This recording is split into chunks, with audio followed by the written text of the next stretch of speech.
오늘 말씀은 현숙한 여인 또는 현숙한 아내의 또 다른 모습으로 19절에 있는 한 손으로 손뭉치를 들고 다른 손으로 가락을 잡는 이 모습은 과거 우리가 옷을 만들 때 이 물레질을 하고 실을 타서 옷감을 짜는 모습을 설명한 겁니다. 이렇게 현숙한 여인이 물레질을 하고 또 옷을 짜서 옷감을 짜서 옷을 만드는 이유를 20절부터 쭉 연결해서 설명을 합니다. 앞에서는 이 가족의 식사에 대한 모습을 설명했다면 이번에는 옷을 만들어서 그 옷을 가지고 어떻게 활용하느냐에 대한 설명을 하고 있는데요.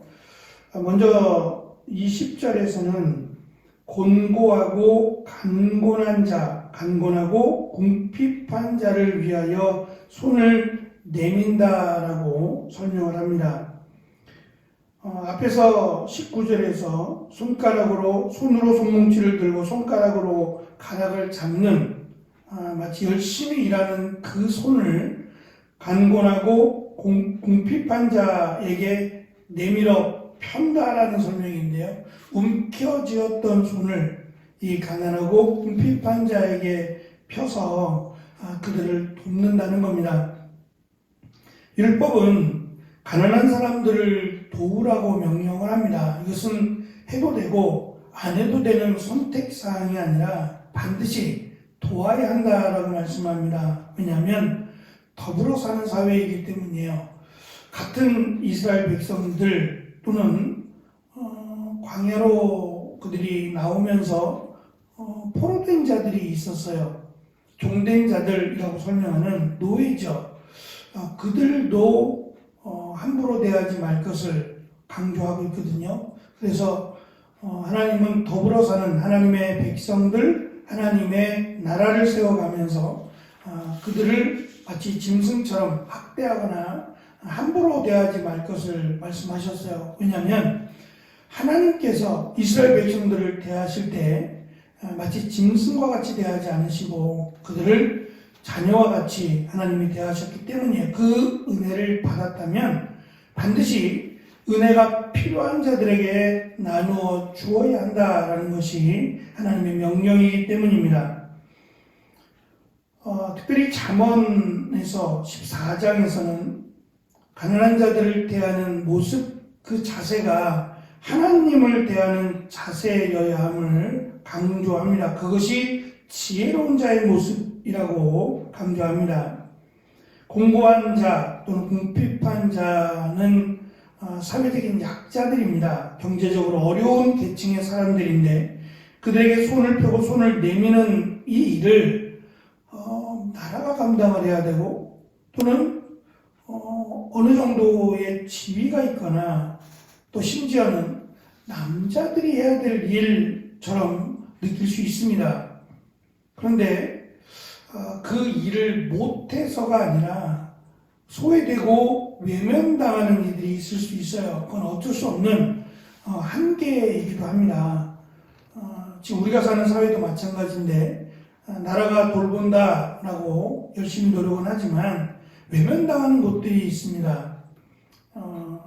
제도를 벗어나서 어쩔 수 없는 어려움에 처한 자들이 있는데 그들을 이 현숙한 여인이라고 소개되는 이 여인이 그들에게 손을 펴서 그들이 어렵지 않도록 그들이 궁핍한 가운데 있지 않도록 도와준다. 그래서 열심히 만든 옷감으로 옷을 만들어 이들에게 도움을 주고 있는 모습을 설명합니다. 당시 옷은 귀하고 비쌌습니다. 만드는 시간이 길었고 또 대량 생산할 수 없는 일일이 수작업을 통해서 만들어야 했기 때문에 비쌌습니다. 특별히 겉옷은 더 손이 많이 가고 더 많은 옷감이 필요했습니다.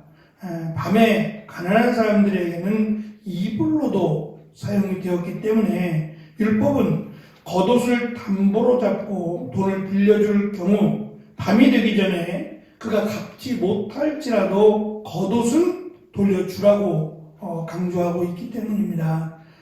그래서 이 가족들에게 겉옷을 만들어준다, 옷을 만들어준다는 것은 뭐 크게 뭐 얘기를 나눌 필요가 없을 것 같은데, 생면부지인 사람, 그리고 어쩌면 나와 상관이 없고 내가 돌보지 않아도 괜찮은 사람들에게까지 현숙한 여인은 관심을 두고 그들을 배려하고 도와준다라는 것을 강조합니다. 두 번째, 21절을 보면 이웃들, 어려운 이웃들을 돌볼 뿐만 아니라 자기 가족도 성실하게 돌본다라는 것을 강조합니다. 온 집안 사람들에게 따뜻한 옷을 마련해 주었기 때문에 눈이 와도 걱정이 없다라는 설명을 합니다. 흥미로운 점은 지금 이 잠언이, 우리가 읽은 현숙한 여인에 대한 이 내용이 또 앞에서 마지막 31장에 르무엘의 어머니의 교훈, 어머니의 잠언이라고 소개하는 그들이 이방인이다라는 추측이 가능한 이유가 지금 21절에 있는 것처럼 눈이 와도 라고 하는 이런 설명입니다. 이스라엘은 눈이 안 와요.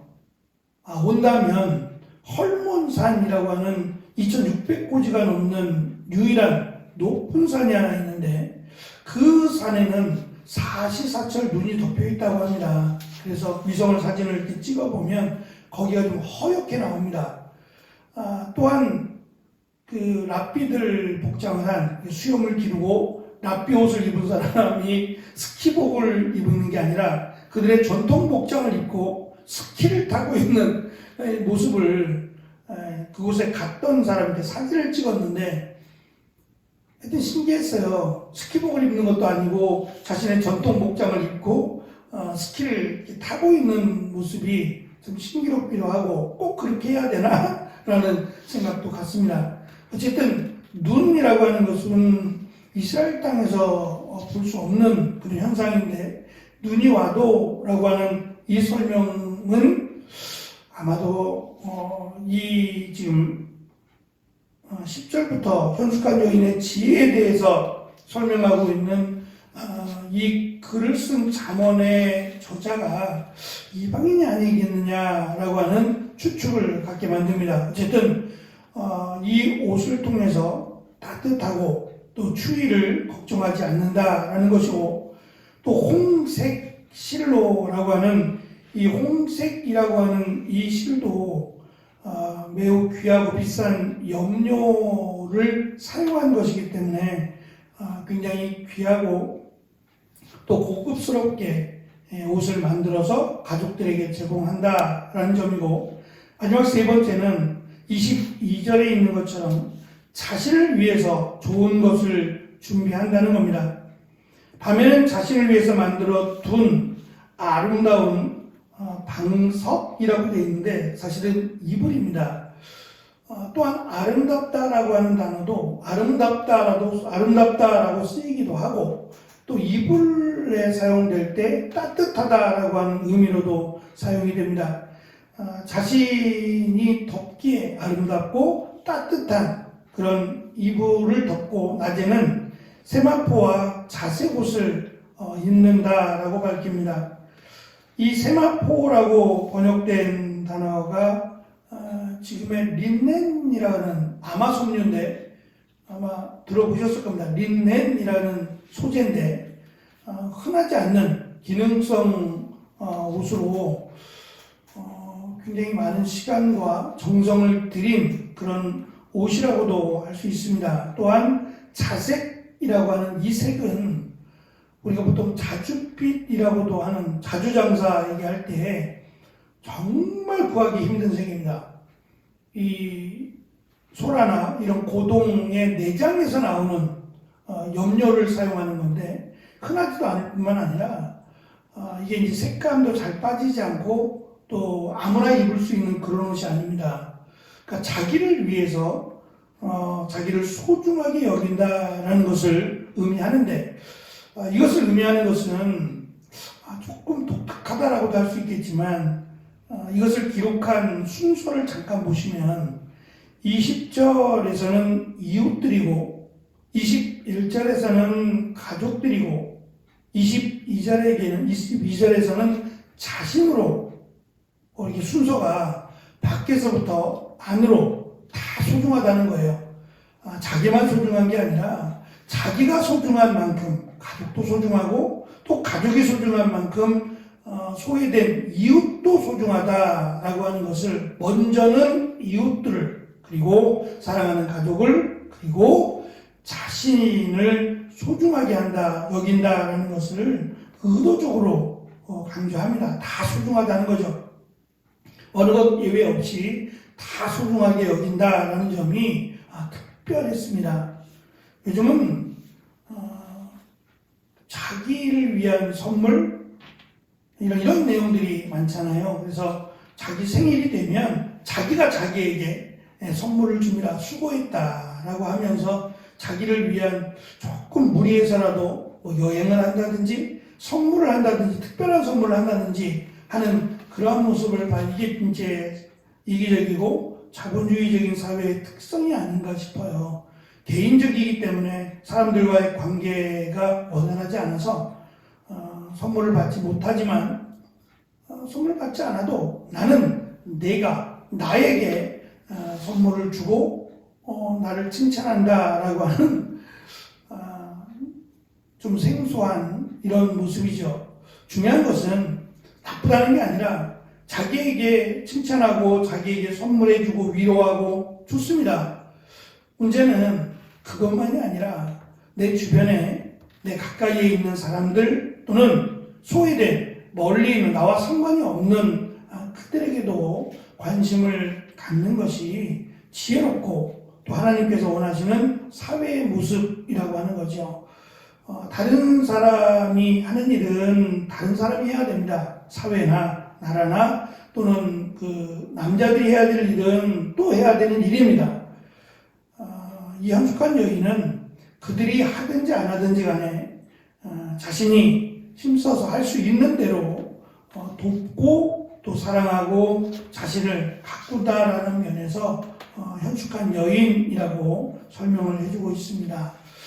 이 여인의 삶이 어찌 보면 무리해서 불가능한 이런 일들이 아니라 누구나 할 수 있는 일이에요. 다만 그 시선을 나에게 두지 않고 가족에게 두지 않고 소외되고 어려움에 처한 이웃들에게까지 확대해서 그들에게 관심을 갖는다는 점이 이 현숙한 여인을 통한 지혜를 우리에게 강조하고자 합니다. 안 되는 거, 할 수 없는 것으로 지금 교훈하고 있는 게 아니라 할 수 있고 또 하고 있는 일들을 확대해서 조금 더 외롭고 힘들고 어려운 이들에게 관심을 가지라는 겁니다.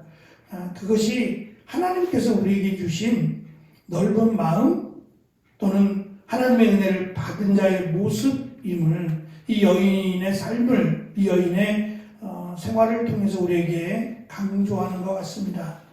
지혜로운 삶은 멀리 있는 것이 아니라 어쩌면 우리가 받은 사랑과 은혜를 나눠주는 데서 하나님의 지혜와 또 은혜가 있다라는 생각을 가져보았습니다.